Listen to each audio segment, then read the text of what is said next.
Hello, Warlords. Welcome to Saga Thursday, the show all about the skirmish miniatures game from Studio Tomahawk. I'm your host, Rodge. As always, today we're joined by Patrick, and he is going to indulge us in some Norse-Gael faction talk here. How's it going, Patrick? Good. Nice to talk to you, Raj. Yeah, so you're out there in North Carolina land, is that right? Yeah, North Kakalaki. All right. And your usual opponents, kind of how I think we got in touch here was through Mike Mahalis. So he did the Viking battle board review, one of the most popular ones. And he's a seasoned player. So you must be learning a lot out there. I'm thoroughly getting whipped frequently by him. And he's definitely very talented at it. So awesome. So yeah. I think we got the right guy for the Norse-Gaels here. And so how long have you been playing the Norse-Gaels? What'd you say? I started playing the Norse-Gael right when I bought the army when we were still playing Saga version 1. Mm-hmm. And so I think I got them painted right about the time Saga 2 came out. I don't know if I got any games in before. I don't think I did. So I started playing them when Saga 2 came out and played them quite a bit that first couple years. Okay. Cool. Yeah, I was going to ask. So in first edition, they were very different than how they ended up in second edition. They had like a challenge mechanic. Do you remember anything about that reading? Yeah, it was really that's what because I had started out playing the Byzantines in the first edition, and I switched over to the Norse-Gael because I wanted to try a foot-slog and melee fashion, and that one looked really interesting to me because of the mechanics on that challenge. You would. I wish I had the old board in front of me. I can't remember all the stuff on it, but it was neat because it would be, a challenge, and if you won the challenge, it boosted some things. Mm-hmm. And I thought that was really cool. And then actually, when the second edition come out and it was completely different, I was like, oh man, yeah, golly, I wanted to play that. And but actually, I really liked the second edition board. It's really nice. It's got some really neat mechanics. It's not, I don't want to, every faction is different for different people. So I'm not going to say that, this is that and whatever. But for me, I like the intricacy of the battle board.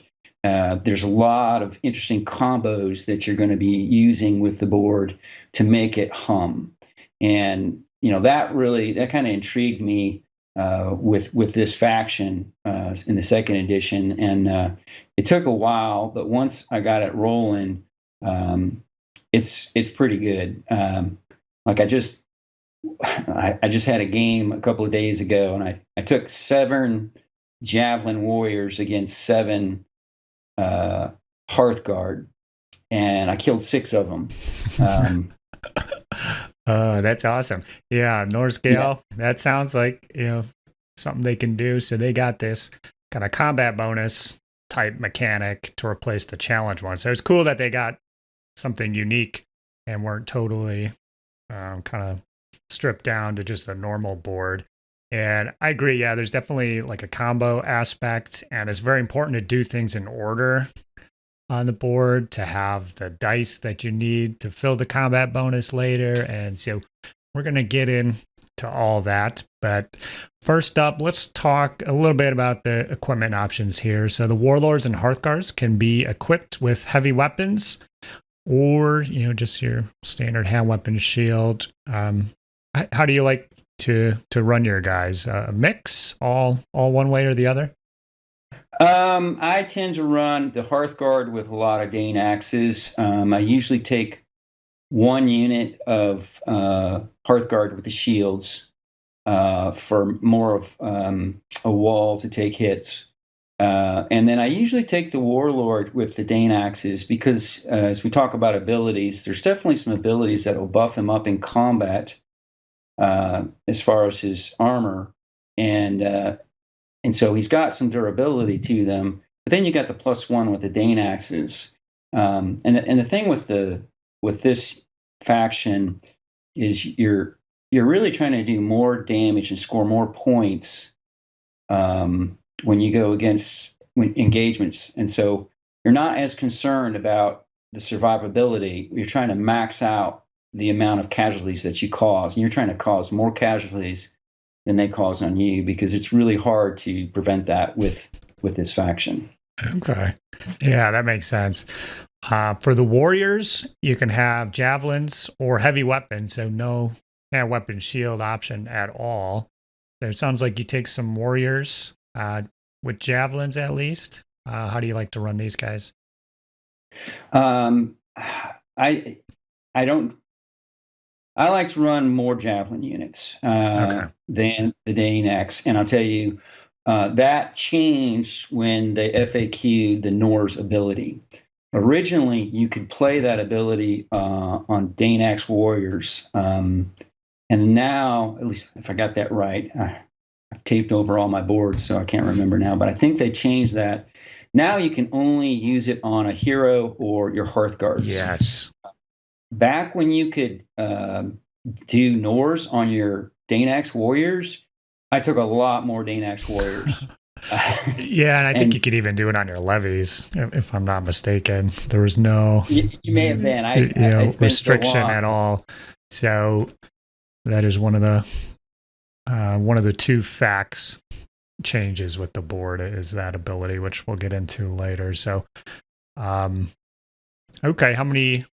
So it sounds like you do take some Hearthguard and you take some warriors. How many points of warriors do you feel are appropriate for these guys? It varies a little bit, but I'm taking anywhere from 1.5 to 2 points. With the new half point, that's really nice with this warband. Cool. And so I've been experimenting with that, and I'm generally taking either like 1.5 points of warriors or 2 points of warriors with that. And I'm a little bit heavy on the Hearthguard when I'm feeling it. But and if I do take Dane Axe warriors, I'm always trying to take the Dane Axe and I'll put them in a smaller unit, and then I'll try and have larger units with the javelins. And what I've learned is that you cannot underestimate the shooting capacity of the Norse-Gael. They've got tremendous ability to shoot, and when you've got a lot of javelin units out there, it can be pretty impressive. Mm-hmm. Yeah, I agree. You just never know how those dice are going to roll, how many saves they're going to make. So having some shooting, I think, is always important. If you can take some, you should. And that brings us to the levies, which are also equipped with javelins. And I think specifically on this board, there's a couple abilities which interact really well with levies. So I'm assuming you take a point or two of levies. Is that right?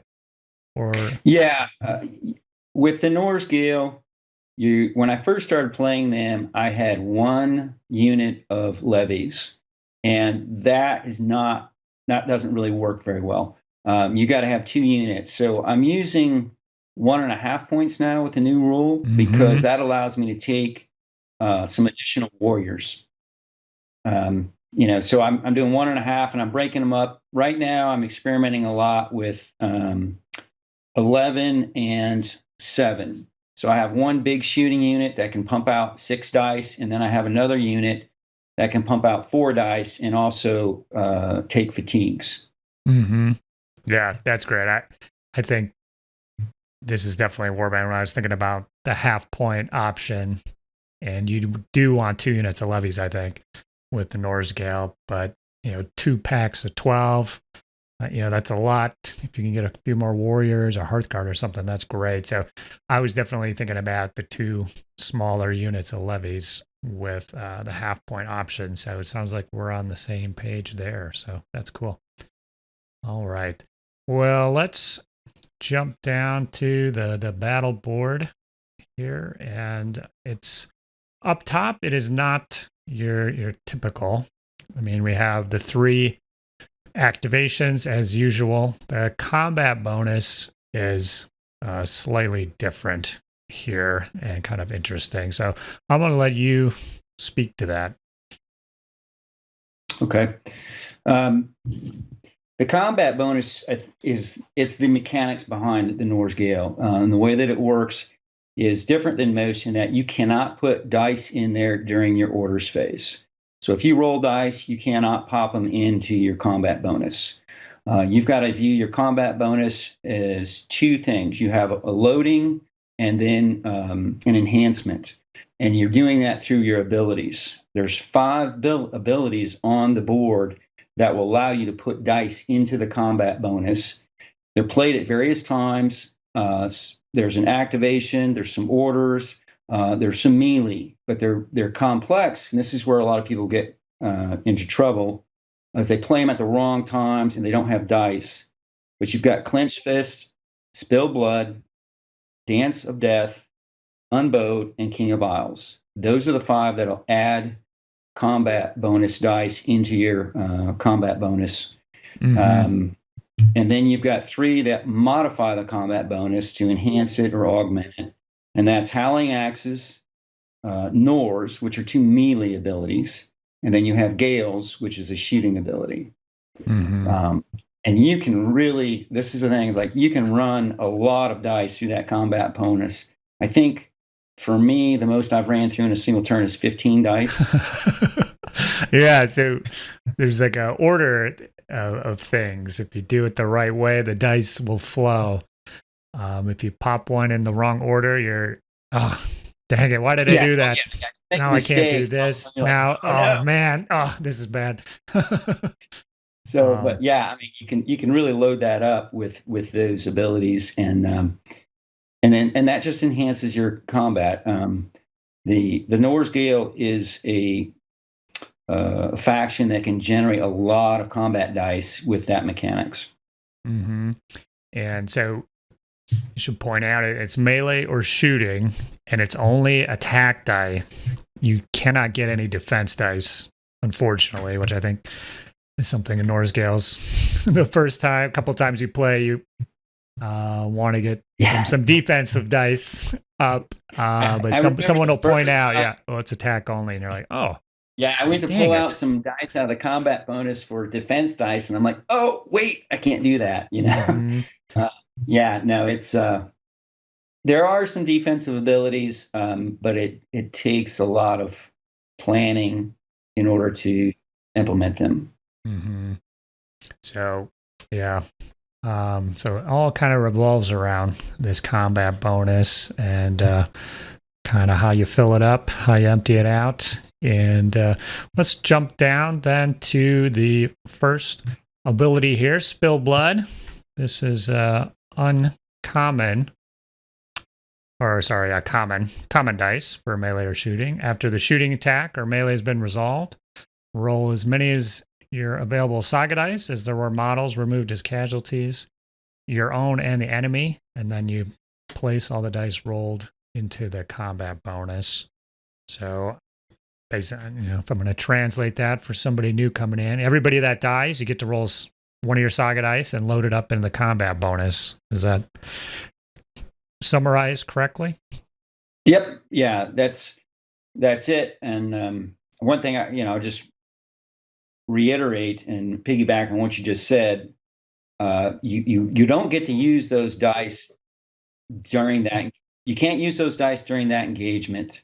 You got to remember that you're loading your combat bonus for the next engagement.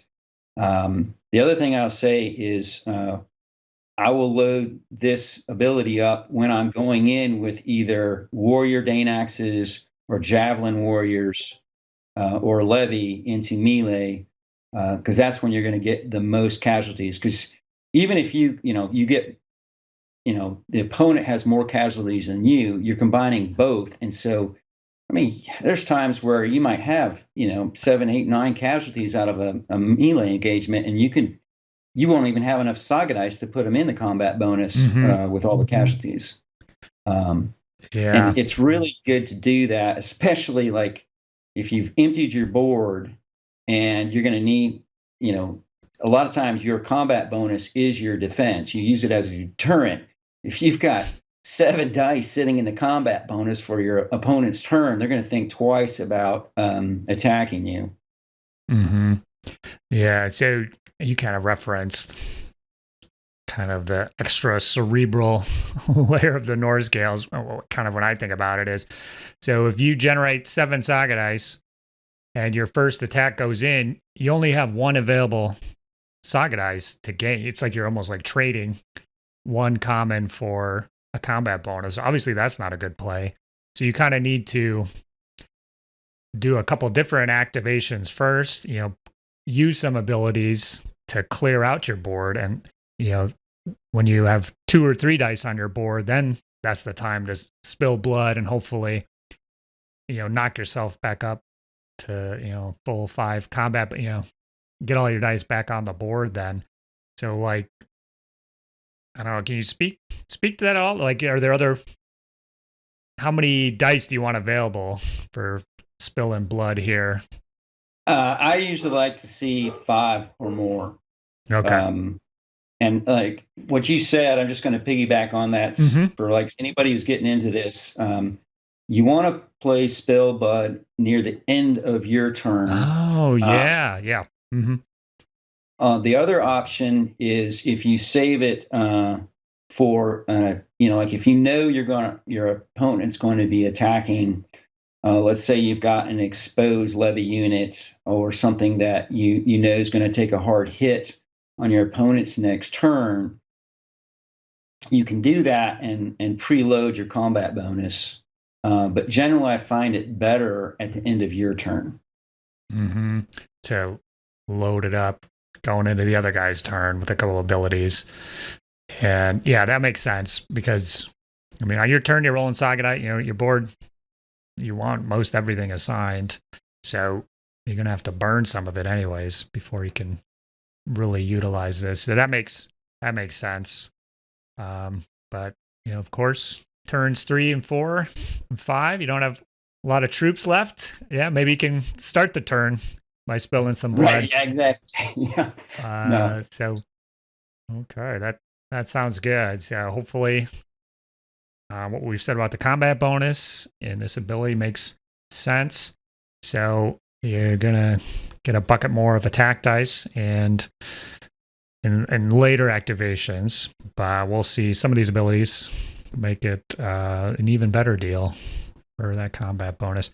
But next one down, Determination. This is an uncommon dice, a melee ability. If your unit wins the melee, your opponent cannot charge it until the start of your next turn. So why don't you elaborate a little on this one? Do you use it frequently or? I probably use it once or twice a game. Mm-hmm. And it does work really well. Matter of fact, I just used it in a game just recently. The one thing about it, it's kind of a defensive ability. I typically use it like if I'm got an expendables, 4 Hearth Guards that I'm driving in to cover with some units or something like that, and I know they're going to be exposed because there's no backups. I will try and play Determination so that they cannot be charged on their opponent's turn. The caveat to that is they still can be shot at. Mm-hmm. So when I do that, when I know that I'm going to do that, if I have a choice between a ranged weapon target and a non-ranged weapon target, I will charge the ranged weapon targets for 2 reasons. One, I will typically get more casualties, and that means you got to do that. You got to have those casualties because you have to win the melee. Sure. Otherwise, it doesn't. Yeah.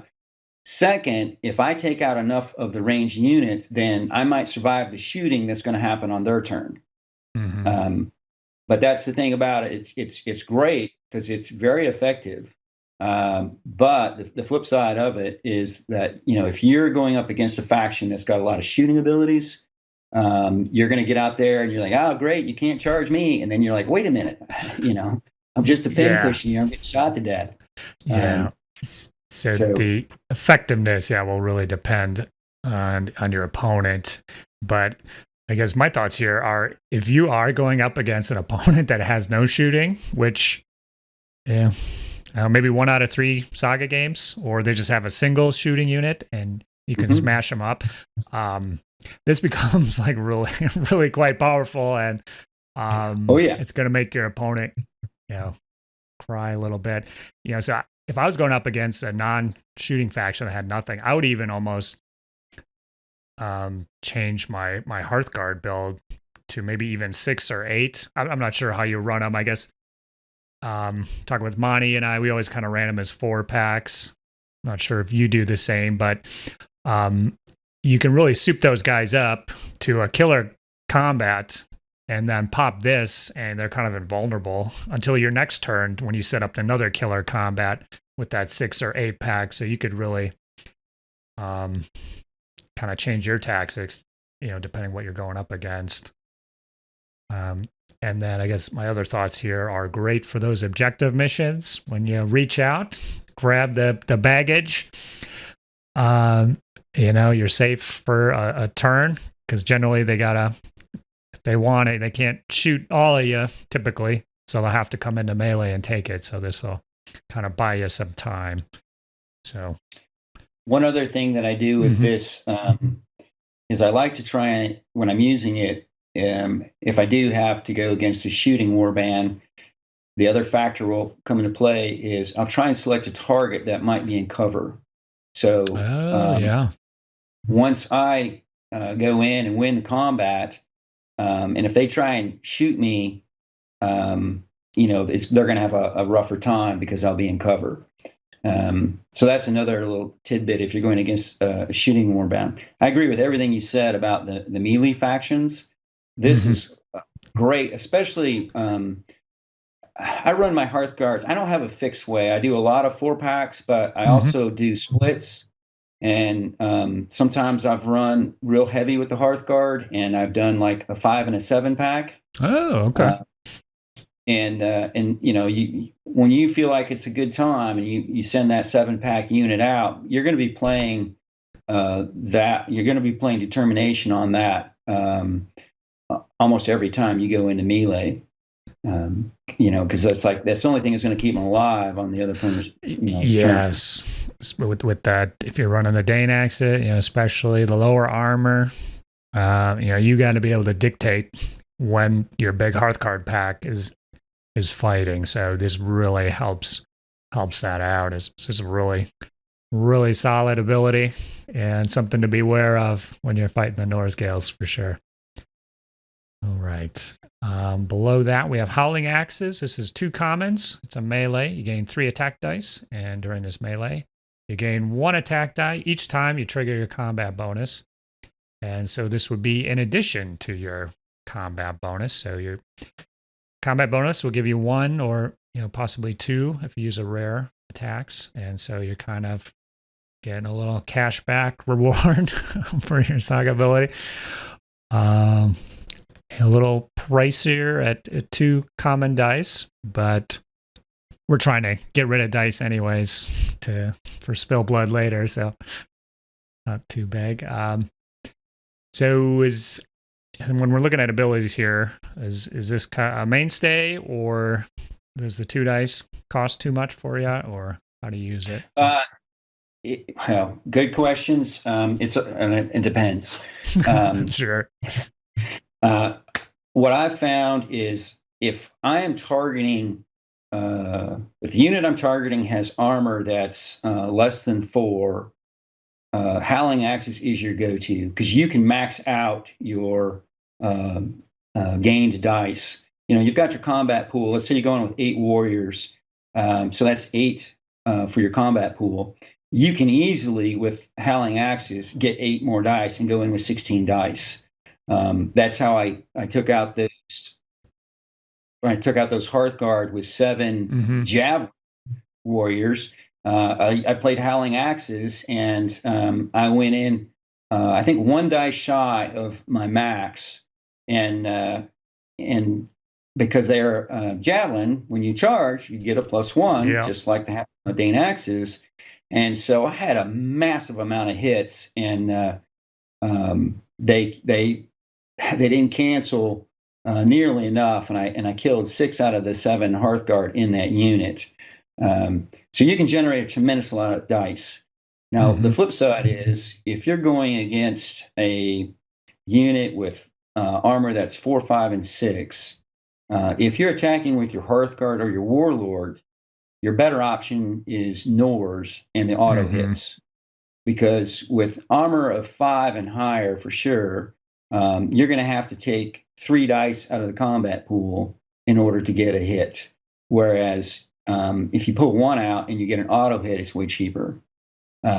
Yes. You know, so Howling Axes and Norse are the two kind of combat abilities with the combat bonus where you can do something a little different. And Norse will typically give you auto hits. It can do more than that, but where this one is just kind of padding out your attack die pool. So gain 3 attacks, use 1 combat bonus, you're up to 5. If you use another one, you're up to 7. And if one of those was a rare, you're up to 8. And you maxed out your warriors, your 8-pack of warriors there. So, yeah, great ability. Great way to use the combat bonus against those Levee or, whoever you're going into. One thing I want to say about it, before we go on, there's another ability we'll talk about that allows you to put dice in, and it's a very frequently played one. It's Clench Fist. When you're planning on doing that, play your Howling Axes first, because that's going to give you 2 dice to load into your. Oh yeah. So like if you know you're going to go into melee and you want to play, you've got to put dice into your combat pool using another ability. We'll talk about Clench Fist. Play Howling Axes first. That will give you 2 dice which you can roll to throw into that combat bonus. So make sure you do that before you. I've done it. I've seen people do it where they pop Clench Fist and they've got like one of their dice and they're like, and then they can't max out the unit. They don't get enough dice to make it worthwhile. So it's all about the order, like we said. So it's probably going to take a few games with the Norse-Gaels if you're new to them to really suss out the sequence of operations. But once you Trust me, I've screwed it up many times. Yeah, I played a couple games last year with them and kept mucking it up, the order of everything. So, let's move down to Gaels. This is a shooting ability, and if you're playing against the Norse-Gaels, I always forget about this one, but the Gaels will be coming at you. They gain 2 attack dice, and then during the shooting attack, they gain 1 attack dice for each time you trigger the combat bonus. So essentially, the shooting version of Howling Axes only costs you a single comment, and definitely a reason to have some javelin shooters around, whether they be warriors or Levee. And it's great ability. I guess if you're using your combat bonus dice for this, you're not using it for other things. So how often will you use it even if you don't have anything in combat bonus? Yes, but there's a little trick to it. Okay. I use this ability probably more frequently than Howling Axes. Okay. And the reason for that is, with 11 or 12 Levee, I can get 12 attack dice with it really easily. Now, the way to do it, especially like early game, when you're coming in and you're moving lines forward, you may be in range to shoot before you're in range for melee. But if you don't have any dice in the combat bonus, which you won't at that point, the way to deal with that is another ability called Dance of Death. And it'll allow you to place a fatigue in exchange to put a dice in your combat bonus. So when I get a chance, after I've activated a few units, if I want to shoot, all it takes is 2 dice in the combat. All it takes is 2 dice in the combat bonus, and you can max this ability out. You can get 12 shooting attack dice. So to me, in the early game, I can throw a fatigue on a unit that I've got in the back, and then next thing you know, I'm shooting with 12 dice. Yeah, that That's super scary as a Norse-Gael opponent because you're mentally gearing yourself for the slaughter in melee that's going to be taking place. And the first thing that happens is 12 shooting dice are rolled at one of your units. You're like, oh no. Yeah, people. The first time you do that, like you come in and everybody like, wow, Norse-Gaels combat bonus, and you're coming in and you got nothing in the combat bonus, and all of a sudden, wham, you pull that on them, and it's very surprising because it's unexpected. Mm-hmm. And so rolling that many dice, you can get some very interesting, bloody results that way. How many about 4-ups can they roll? Botch them. I mean, you can wipe out a 4-pack of Hearthguard in one go. Just a little luck on your side, a little bad luck on them. Probably gonna,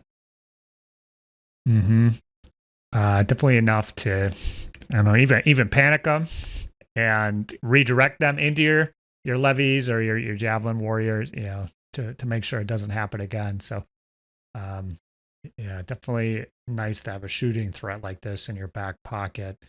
And so we'll talk about Dance of Death next. So that's the one you kind of mentioned here. It's an uncommon or rare. Choose up to 3 non-exhausted units, and each one takes a fatigue, and you get to roll a Saga dice for each one and place it in the combat bonus. So sounds like you'll use this to get yourself some combat bonus in the early game. During the late game, does this get used or not? Not as much. I would say I use it in the early and mid game quite a bit to augment the shooting. Usually by mid game, though, I've got the combat pool rolling, and I usually am trying to keep some dice in there. Like if I know I'm going to open up the next turn, with some shooting, the next thing I do, I'll try and leave some combat bonus dice in there from a melee, because 1 or 2 dice in the combat bonus can really augment your shooting quite a bit. Mm-hmm.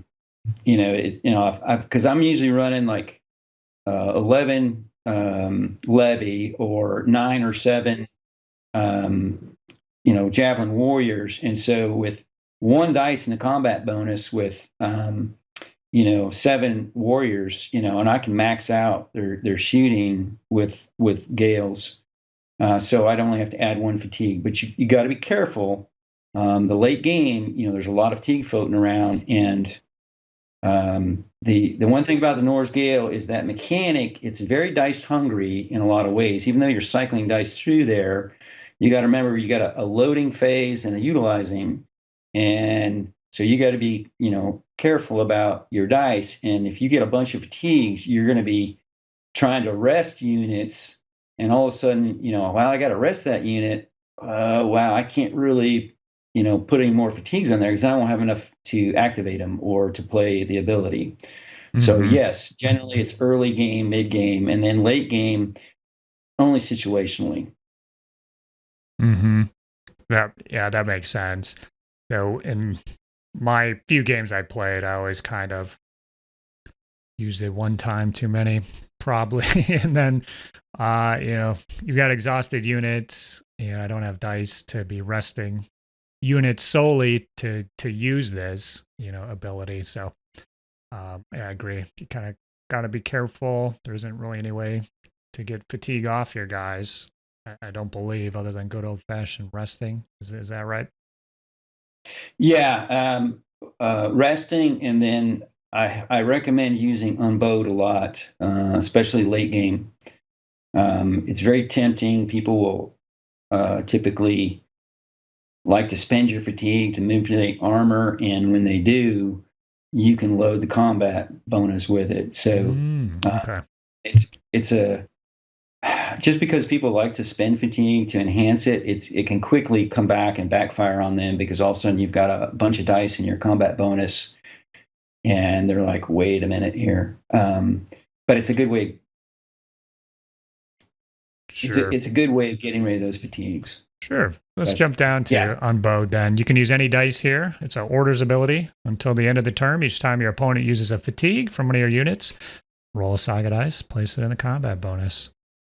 And if you use a rare on this ability, you can place a rare for every time this happens, I guess, into your combat bonus. Ooh, that's pretty nice, I have to say, knowing what you can do with those rares.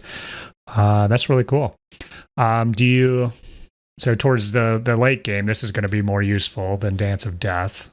It sounded like.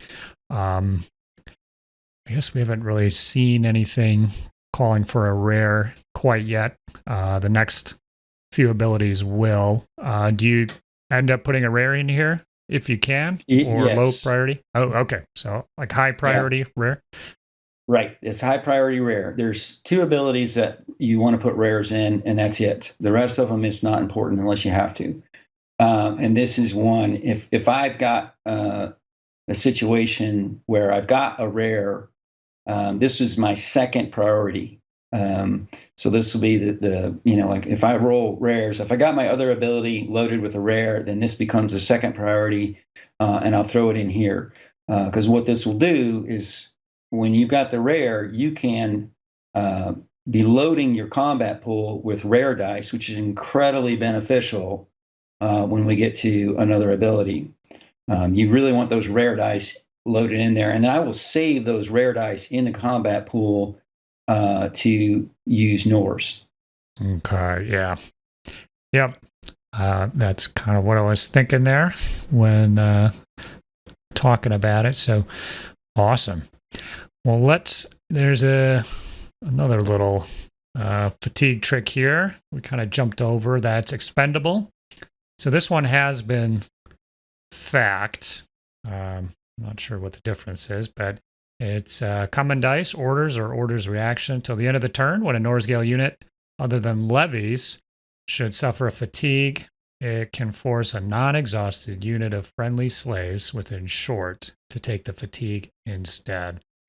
So basically, you charge your Hearthguard in, they fight, and those poor Levees slaves hanging out behind them take the fatigue after the fight. It's the most frequent thing I've seen used with this ability here, but is that what you like to do? Keep the Hearthguards fresh, or I guess you can use it for almost anything. Overactivate a shooting unit a bunch of times and slough the fatigues off. There's another thing that comes to mind. When will you use this one? Well, typically I'll pair a Levee unit with a Hearthguard unit or a Warrior Javelin unit. And the reason I'll do that, or the Warlord, but if you activate the Levee, move forward, they get a shooting. So hopefully, you're within L and you move forward and they can shoot at your opponent. Now you can actually double activate your Hearthguard and shed the fatigue before combat. Mm-hmm. And so they can go into combat, and it's a way of closing in on an objective or cutting the distance and shedding those fatigue. The other thing that I've found it very valuable for is with Javelin Warriors. I've always thought that it would be great to be able to move them forward, get a free shoot, and then charge in. I mean, like, you're going to get a lot of dice that way.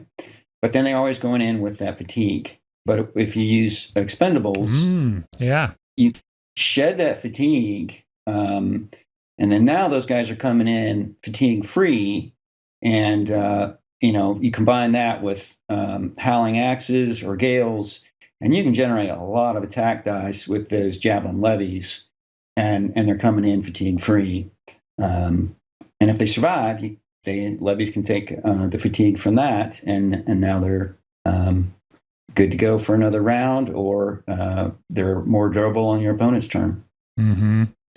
Yeah, I guess another thing too, your Warlord having some slaves nearby, having 1 or 2 units.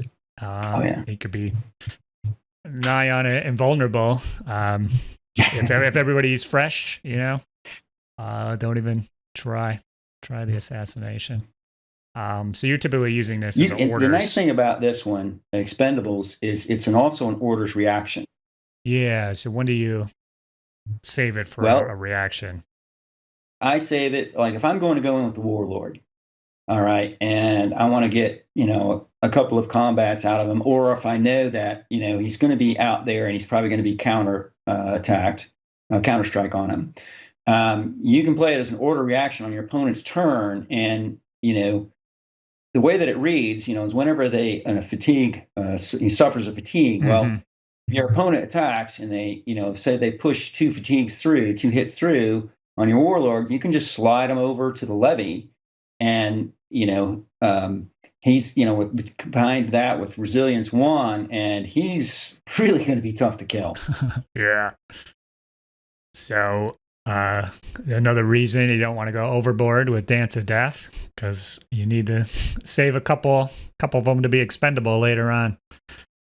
And definitely, I guess another reason we haven't talked about composition. You kind of hinted at multiple smaller units, just between Dance of Death and expendable here. Just having 3 units instead of 2, it gives you an extra 3 fatigue available to play with.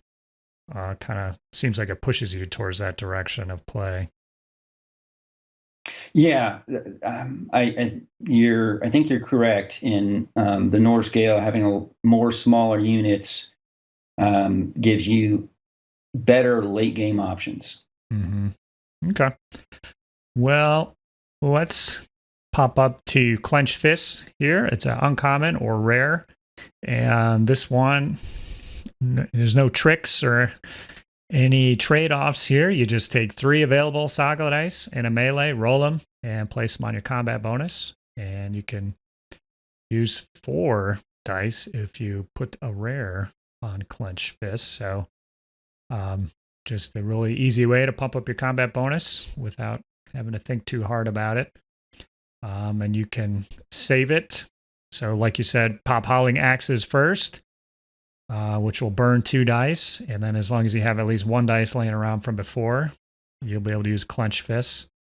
Although Howling Axes is 2 dice. Clench Fists itself is 1 dice. So I think between the 2 of them, that'd be 3 dice right there. Absolutely. That's the way Howling Axes, Clench Fists, you've got your 3 dice. Unless you throw a rare on there, which is usually a high priority for me. If I roll a rare, that's where I'm going to place it. Okay. But if you do have the uncommon, you've already got your dice between Howling Axes and that, and you're good to go. Mm-hmm. Cool. Yeah. Easy to remember, and easy to queue up for attack or save it for your opponent's turn. Doesn't matter. You're gonna get your hits in regardless. So, all right. So a good one for sure. Going to be utilized. Now let's get to the big one here. Norse. So kind of I would say cornerstone or favorite ability probably of any Norse-Gael player. So this one has been fact, and it's a melee ability using an uncommon or rare dice. And the part of the fact is that only a hero or Hearthguards can use it. So this is why we've been talking so much about Hearthguards. Is this ability is good enough, you definitely want some Hearthguards around to utilize it. So until the end of the melee, the description of the combat bonus ability becomes add an automatic hit to the hits you inflict or increase your armor by 1. If you use a rare, both effects are resolved. So I have to think about this every time. So it's the rare being used in the combat bonus or the Correct. Rare being used on Norse. It's not a rare on Norse. It's not the rare on Norse. It's a rare. Matter of fact, there's no advantage of placing a rare on this ability unless you have. Yep.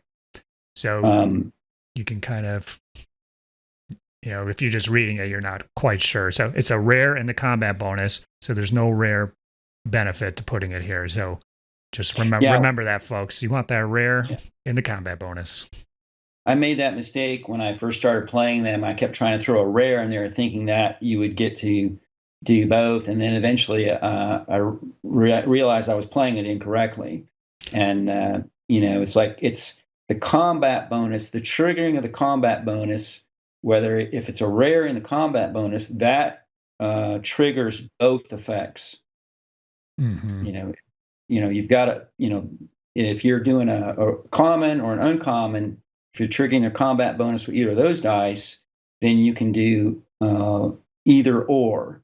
If you trigger it with a rare, you can do both. And so, like, that's why I try and save rares for the combat bonus. And then, when I've got 2 or 3 rares in there, which can happen if you're using unbowed, then I'm gonna have a major strike with a Hearthguard unit or my Warlord, and I'm gonna be playing Norse on the next turn. Yeah. So the way it works out typically is the Hearthguard or your Warlord's armor gets up to 6, caps out at 6, and then in addition to that, they inflict a bunch of automatic hits on top of what they are doing there. And so, kind of to reference Howling Axes prior, Howling Axes will give you more attacks, 2 attacks for each combat die, or you could choose an automatic hit from Norse. So if you're hitting on 2s or automatic, with your Dane Axes automatically, go for Howling Axes. But typically Norse, we're going against the enemy Warlord or their Hearthguard, their armor 5. Those automatic hits are painful, tear-inducing events for your opponent. It's a great way of beefing up the armor, and that's why I use the Dane Axes, because when I play Norse, I'm going to bring them up to 6. Yeah, it's pretty easy to get them up. A regular unit, it takes one dice, 1 pip. With the axes, it's 2. And if you have 1 or 2 rares in that, anyways, that you've been saving, that makes a lot of sense. And also think about it this way too. If you go into a combat with a single fatigue, for example, and your opponent might want to lower your armor, for example. If you're worried about that, you really don't need to be worried about it if you've got Norse. Even if they lower your armor with the fatigue, you can raise it back up again with Norse, especially if you've got rares and you're still getting the auto hits. Yeah, very, very easy to get it up. And, if all you do, you have a little tussle back and forth, and all you do is get your armor up to 6, you still have all your normal attack dice to roll and hit them with. So, that's not the end of the world either. But anytime you can do those auto hits, it's brilliant. So, of course, we got to mention, this becomes so deadly with the 1 Hearthguard left. With the Norse-Gaels, you really got to watch out for those guys, because they can do disproportionate damage, because the automatic hits do not count against, combat bonus or bonus dice. So you can have one guy, gets his 2 attack dice and like 4 or 5 auto hits. It's possible you can do that. So you really really need to be wary as an opponent, and you just got another tool in the toolbox as a Norse-Gael player, because most times that 1 Hearthguard, you're just retreating him or get him out of the way. I need to save that Saga dice, save those survival points, which you may very well want to do that with Norse-Gaels, but you have a new option where charge him in, do some damage. You got fatigues. Who cares? You're doing some auto hits. So exactly, especially late game. Let's say you've got 1 Hearthguard and you've got you're getting charged by maybe 6 warriors. And with Norse, like, you could take out their Saga dice. I mean, you get 4 or 5 auto hits. If you bump them down below that 4, well, that's a Saga dice, which late game, that can really hurt. So they'll be a lot less reluctant to charge as, when they do that once, and they're not nearly as apt to go after. They gotta think twice about going in to that one guy. How much damage do you want to take? So, great Great ability. Definitely takes some Hearthguards to utilize it, but works well on the Warlord as well. And to round it out, we do have King of the Isles, so essentially a Warlord only ability. It takes a common, uncommon, and until the start of your next turn, your Warlord's armor is 6, and that's awesome. If you do have a Dane Axe, it does go down to a 5. So depending what option you take, that could go down, but you got Norse ability. That's pretty good. Get it back up to 6. But anyways, the second half, until then, at the start of every melee or shooting attack he's involved in, you take an available Saga die and place it on your combat bonus. So this is your turn and the opponent's turn, which is awesome for basically both of these. I like playing aggressive warlords, but in the few games I played with, I never really got to use this or get any mojo out of it. Have you had success with this one, or when is the time right to pop this one? I've had some good times, good engagements with it. Good times, yeah. But it feels like you've got to pop it in mid game. By the time you get to late game, you're not going to have the dice to make it worthwhile. The flip side of that, the only caveat would be, I played a game not too long ago with him where it came down to, I was the last player and I had enough dice, and I absolutely had to get some casualties to win the game. Mm-hmm. And so I made a Hail Mary charge in with the Warlord and played that ability. Most of the time, I'll be honest with you, that doesn't happen because you just don't have the dice to do it and then have the activations. The times that I've done it and it's been really successful is mid game, where you still have plenty of dice rolling around, and you get into a situation where you can get your Warlord in combat. I just played I forget the name of that one. It's where you've got all the which one is it? Where you got all the livestock in the middle and you're trying to herd them out of there. Sure, cattle raid or something like that. Never had a chance to play that because it's like just you're so busy herding them out. I just was putting all my activations in movement, and then even though I finally got the Warlord in combat, it was late game, and so it just never happened that time. Mm-hmm. Yeah, I agree with you. I think the kind of we talked about sequence of events in a certain order. So you really want to use Norse and Howling Axes and Gaels in concert with a few different abilities to maximize them. And you don't want to, if you take out a couple of those abilities to put King of the Isles up, it really, really weakens Howling Axes without any extra combat dice, or Norse with only 1 or 2 dice versus Norse with 4 or 5. There's a big difference in the power of those abilities. And so you don't really want to deviate, from your little setup of I do this, and then this, and you're rewarded with a pile of attacks and auto hits. But I could see though, using expendable, you just keep activating them, throwing the fatigues on the slaves in each combat. You're just doing multiple attacks, but I guess when it comes down to it, it's only, unless you are souping up with Howling Axes or Norse, it is just 1 attack dice, or could be a rare that you roll. I guess, how often are you using combat bonus without Howling Axes, Gaels, or Norse? Will you use it? I'm thinking maybe you spill blood at the end of the turn to soup it back up. Do you save it specifically to use with abilities, or I guess when I played them, I sometimes would just use the combat bonus, to just gain attack dice without necessarily having it souped up with the other abilities. Is that a no-no, or do you find yourself doing that?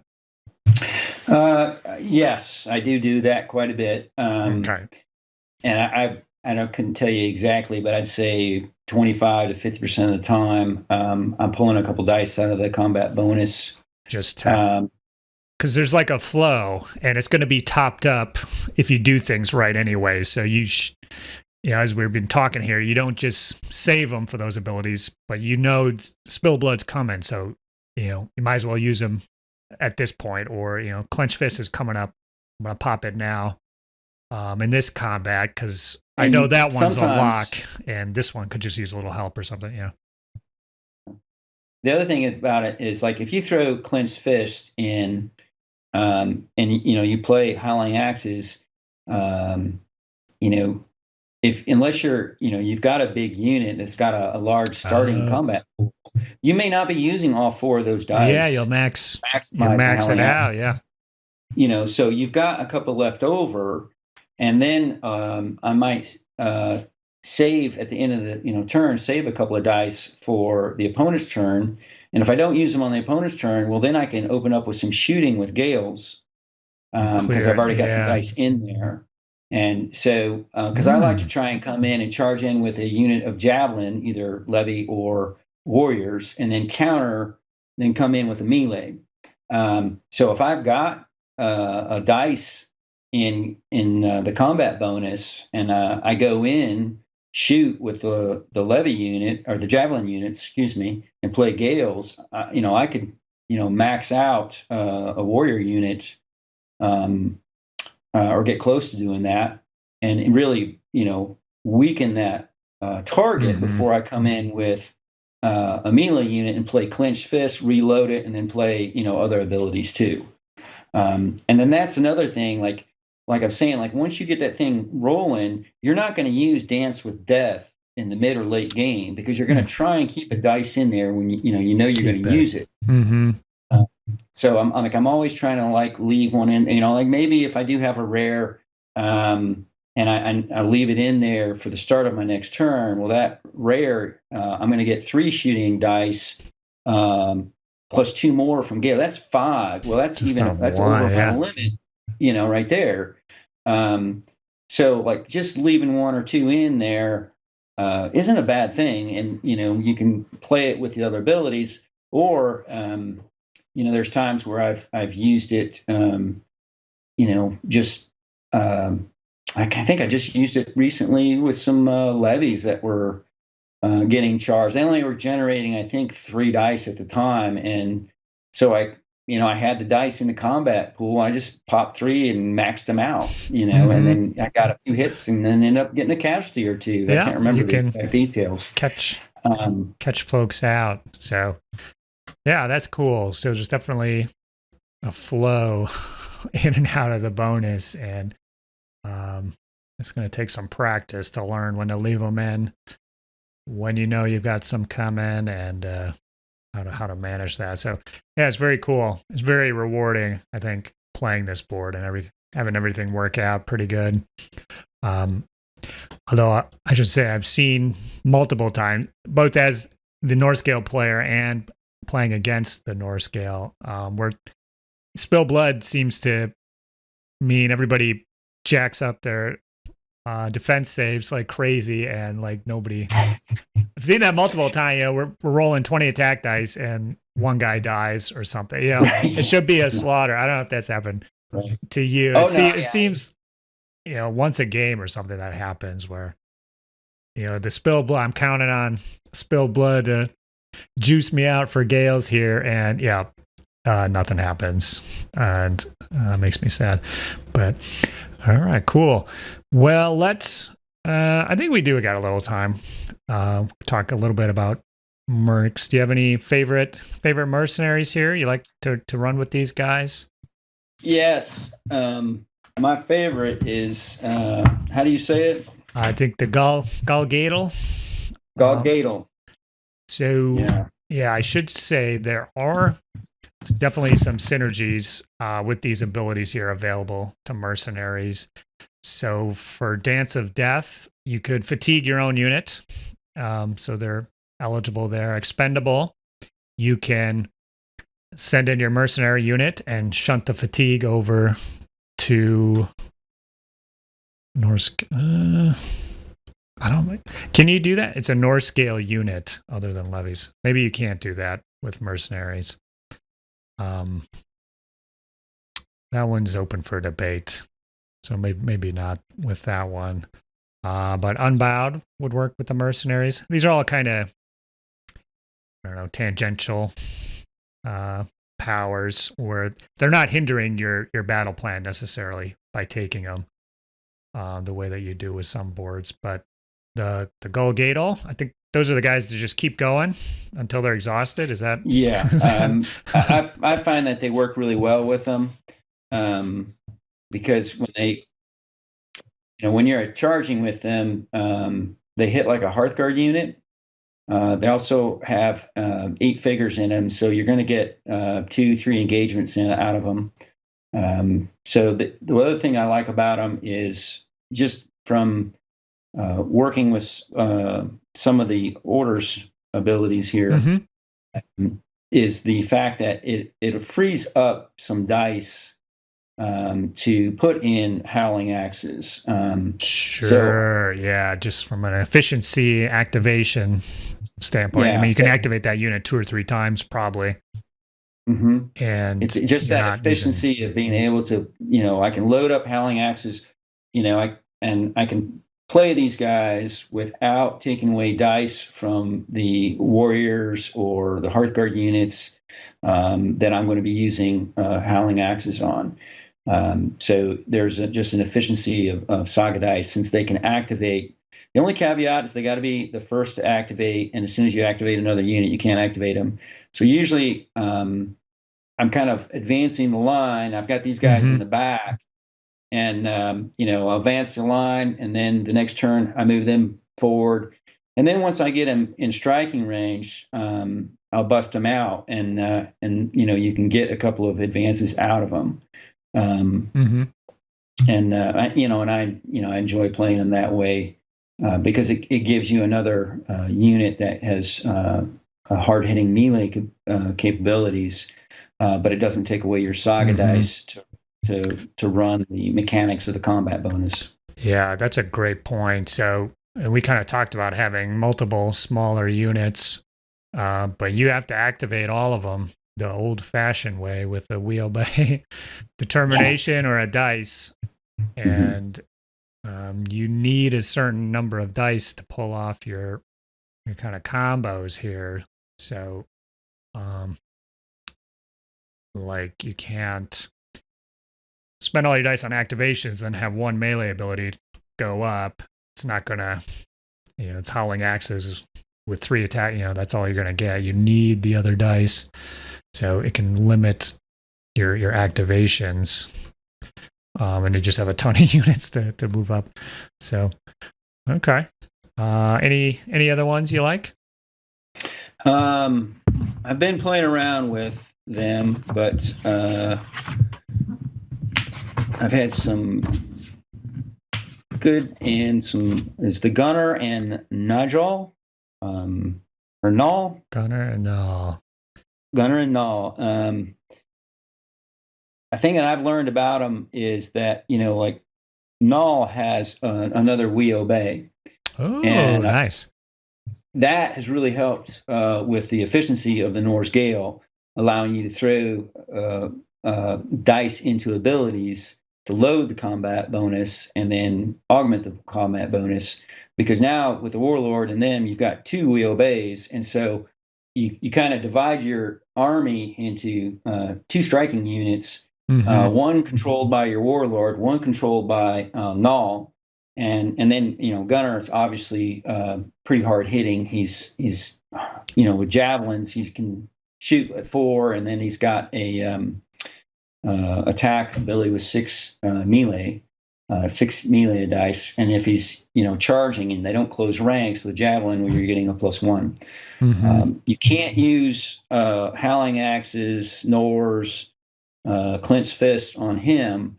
But the trade-off is you've got, the we obey with which gives you another dice, and you can kind of juice up your other units that way.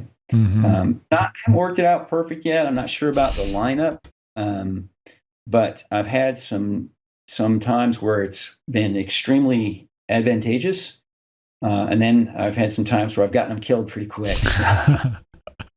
All right, yeah, that happens. Cool. Definitely don't want to get Nigel or Null up there too close. I made that mistake and got him killed pretty quick. So yeah, neither of them have bodyguards. It's just, they're just their resilience. Resilience 1, which helped, but my opponent quickly realized that, if he eliminated that extra wheel bay, it was going to help him. A little extra effort, yeah. Because Gunner or Neil, he's got 2 Saga dice on top of that, so. Yeah, he's you don't want him to die. Difference, yeah, when he goes down. He's got 2 Saga dice. But yeah, these ones are 2 points as well, so 2 Saga dice is definitely fair. But okay, cool. Well, I don't know if you're like me, but playing the Norse-Gaels is just a heap of fun to play.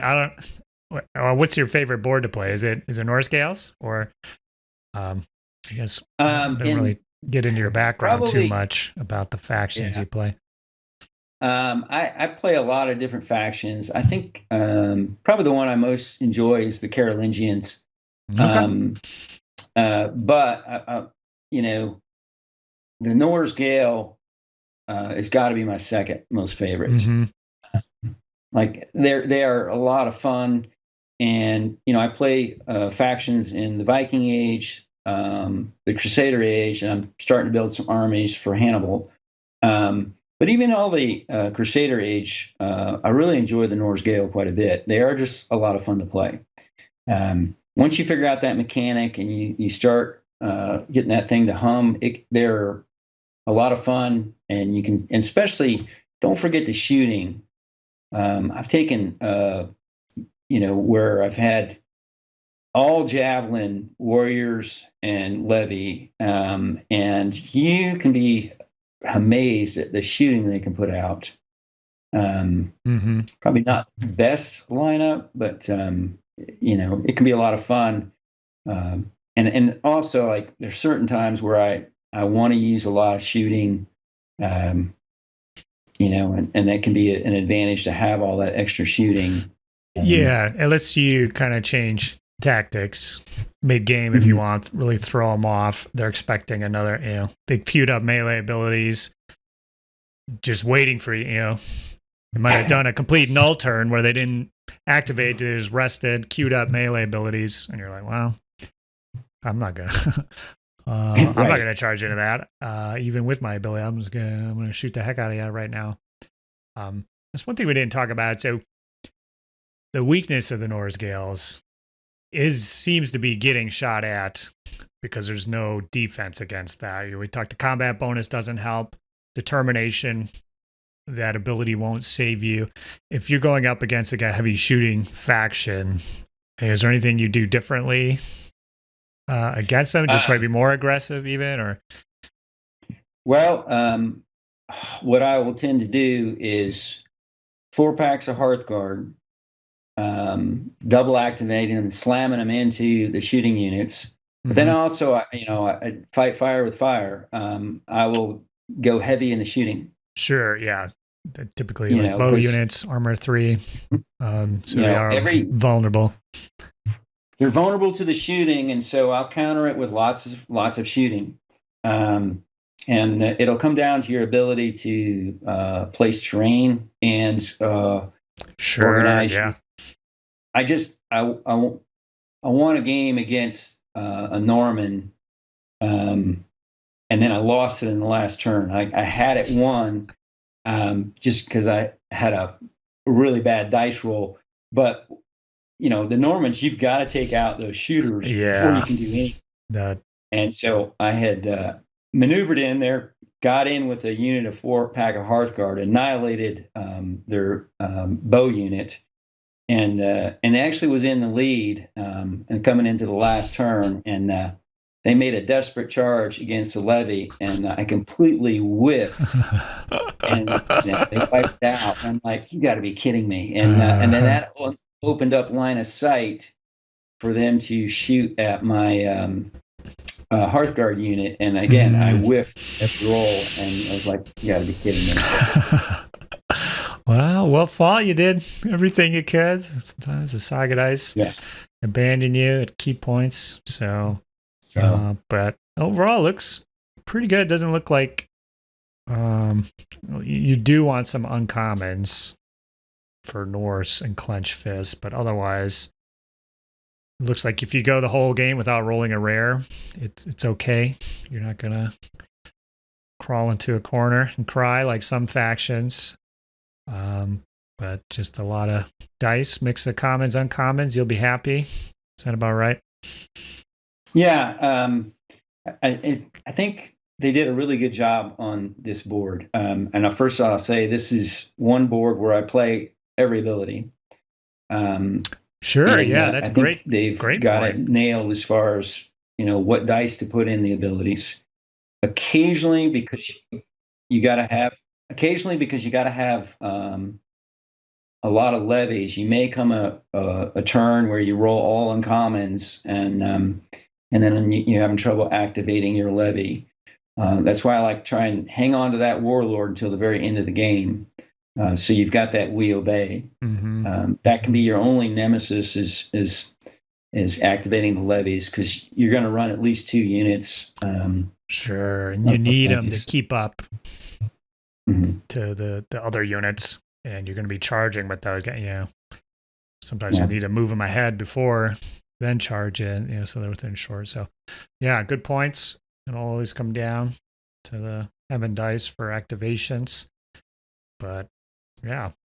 Well, this board is a lot of fun to play. Anytime your opponent gets to kill some of your guys, they'll be happy. So even though you're taking out a lot of his, your own guys will be going down as well. So that generally puts the opponent in a good mood, and it'll set up a good game. So I think this is one that you should keep in your back pocket. You can use Viking models. You can use Irish models. You can use a mix of both. Would be appropriate as well. What do you use for models for these? Oh, I've painted up the Gripping Beast Norse-Gael for it specifically. Perfect. Yeah, and I'm like, to me, when I read through the board in the old Saga, it's like, yeah, this is the Viking faction that I want to play. Because I'd been playing the Byzantines and I wanted to try it, and I just liked the board. And I think in second edition, it's even better. It is an incredibly fun faction to play. I personally rank it right up there as one of my favorites. Awesome. Got the stamp of approval.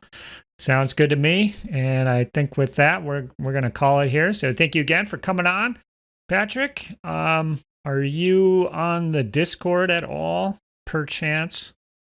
Yes. Okay. Yes. Do you remember your username on there if people want to message you or anything like that? Yeah, it's Patrick007. Okay, 007. He's here, folks. And I want to thank you and Monty for all you do. It's really enjoyable to watch all your videos. Thank you. And all the advice I get from you guys and everybody that's on Discord. I'd like to say a personal thank you to your feedback and suggestions. Awesome. Thanks. That's great. Yeah, we're just trying to keep everybody excited, enthused about Saga. So if we can do that, mission accomplished. If you play the Norse-Gaels differently than Patrick here, definitely post below, comment. If we got something wrong here, definitely let us know. We want to clarify that.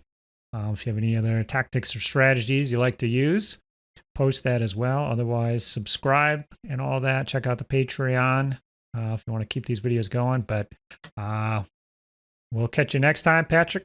We might see you again in the future here, perhaps.